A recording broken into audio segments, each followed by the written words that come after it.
Hello, hello. Hey, all. How are you? Sorry, just a few minutes late because I was trying to get my new microphone. Yes, I'm official, y'all. I got a real mic, like a real podcast mic, and a new camera. So I am all good to go. So everything is apparently all connected now.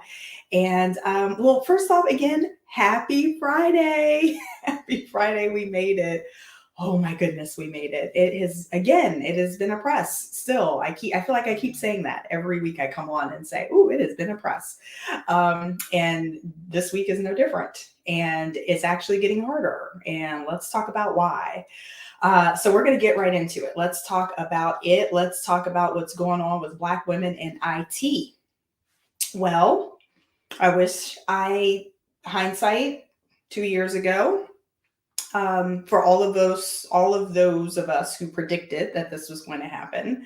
I wish we had placed bets because it is now actually happening. So the thing that we feared the most, for those of us in the inclusion space or in the diversity, equity, and inclusion space, justice, belonging, we all kind of saw this window opening and an opportunity of, oh my goodness, okay, now we're at the forefront. Now we have an opportunity to leverage the budgets, the sponsorship, the exposure, all the eyes. Everybody's talking about inclusion at these companies. Now's our time to strike. And we don't know how long it's going to last, but we probably got about a 2 year window. And sure enough, now we're starting to see those doors close. Angel, what do you mean by doors closing? Well, let's take a look. Look under the cover.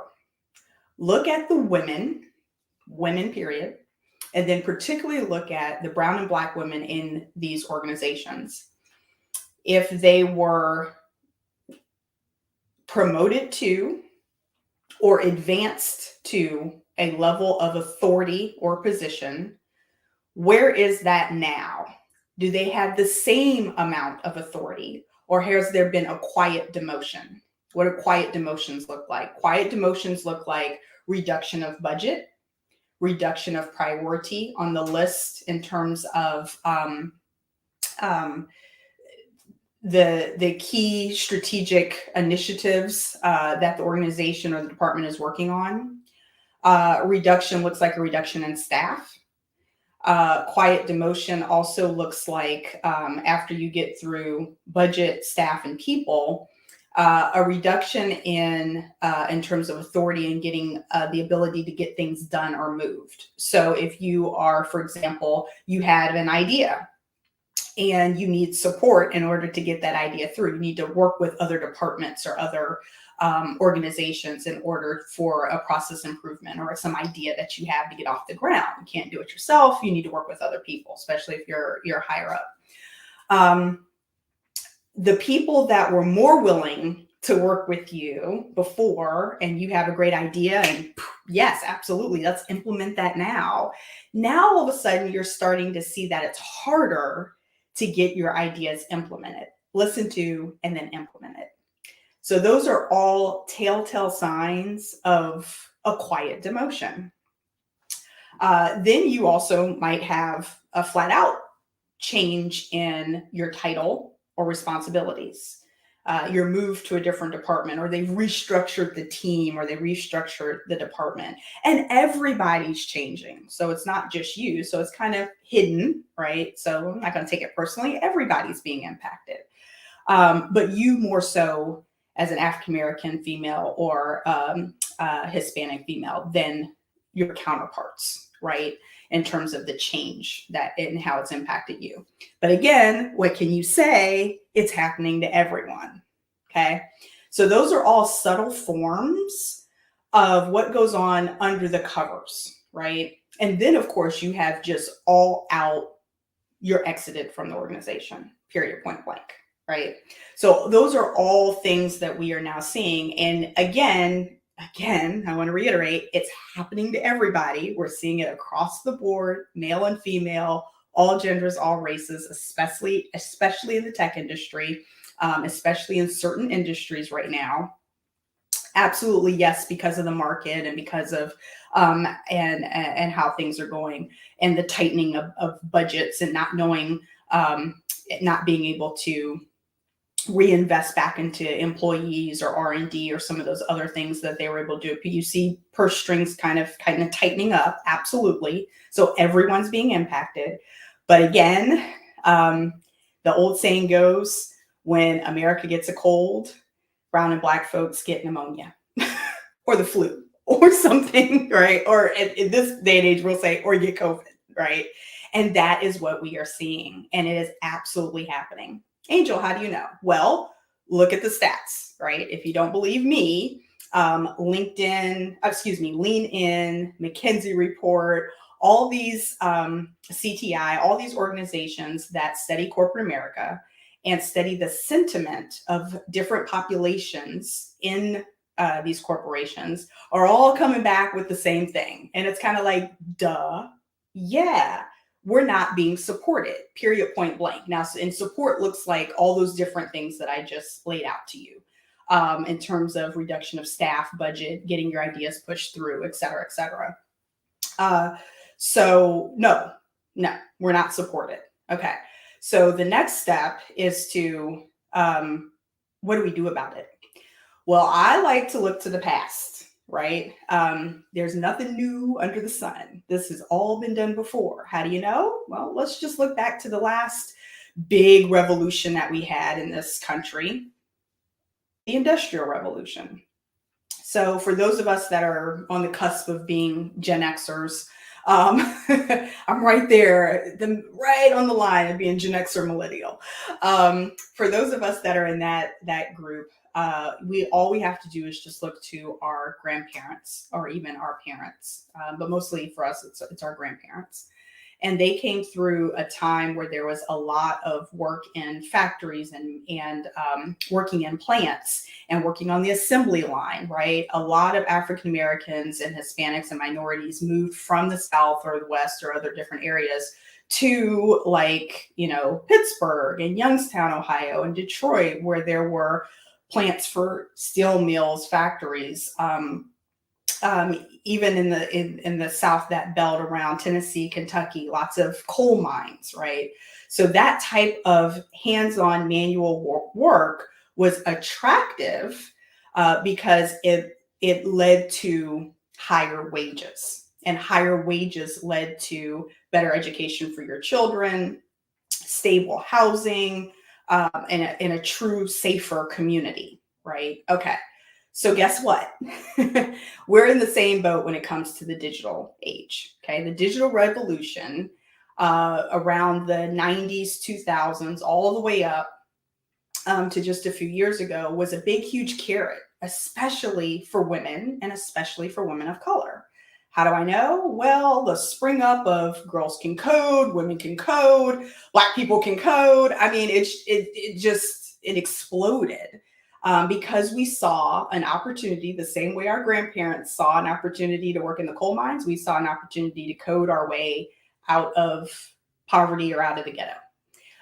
We also saw a way that software development, application development, leveraging social media, all this technology, it's here to stay. We're using it, we're consuming it as a community. Why not be on the other end and being on the part of helping to create it, right? So that's what we all thought, and we all jumped in. We were ready for it. It was not ready for us. Meaning that at the time, you now have this digital plantation set up where you have a lot of brown and Black folks coming in as analysts and associates and workers, but no plan and no thoughts around retention or promotion or what happens when they've been there for 10, 15, 20 years and they're ready to move up and be managers, directors, senior directors, VPs. No thought of that. And fast forward, and I've been in the industry 20 years, fast forward, we are still absolutely struggling with that. How is that? How is that possible? How is it that for the last 20 years, we have had a concerted, intentional effort of bringing in women and bringing in underrepresented populations into the tech field as associates, analysts, coders, BAs, project managers, all the list of potential associate entry level positions you could probably think of. We all come in, and fast forward, where are those senior leaders now? Why is it that we have droves and droves of companies, again, especially in tech, that are still very much lacking hue at the top? That is by design. That is not an accident. Again, it's a digital plantation setup. So what do we do about this? Well, let's look back. Quick little history lesson. Let's look back to the revolution age in terms of the Industrial Revolution. What happened? Well, when women weren't advancing, right? You're bringing in an African American woman of color. She's the secretary. She's the admin. She's the support person. And over years, she just kind of languishes there. She just kind of hits the ceiling. She might, if lucky, right, if she plays her cards right and she stays in this narrow little box and she dresses just right and she smiles just enough and she does all the things that make her acceptable and not uncomfortable to her white male supervisors, then she might make manager and she might get the opportunity to supervise and be the leader of the other secretaries and the other administrative or staff support with whatever industry she's in. Awesome. And that's where she's going to retire. And so fast forward, we are seeing the exact same thing right now in our digital revolution, but we can forge another path. We can do it differently. There's a couple of ways that this can happen. One is entrepreneurship. You can absolutely hang up your shingle and take everything that you learned from your corporate America or your days in the clinic or whatever your area of expertise was in the lab, whatever. You can take all of that and consult, coach, whatever your heart's desire, right? And we are absolutely seeing that. African American women are the fastest growing entrepreneurship population in the US in the last year. So that is absolutely happening, and you can absolutely do that for sure. Another way is if you do choose to stay, you're going to have to do it differently. Period. The old rules from 2020 and before no longer apply. If you want to stay and not languish in the seat that you were in, you have got to do it differently. There are some key things that you are going to need to do for yourself and investing in yourself to position yourself in a unique way so that you not only stay, but you thrive.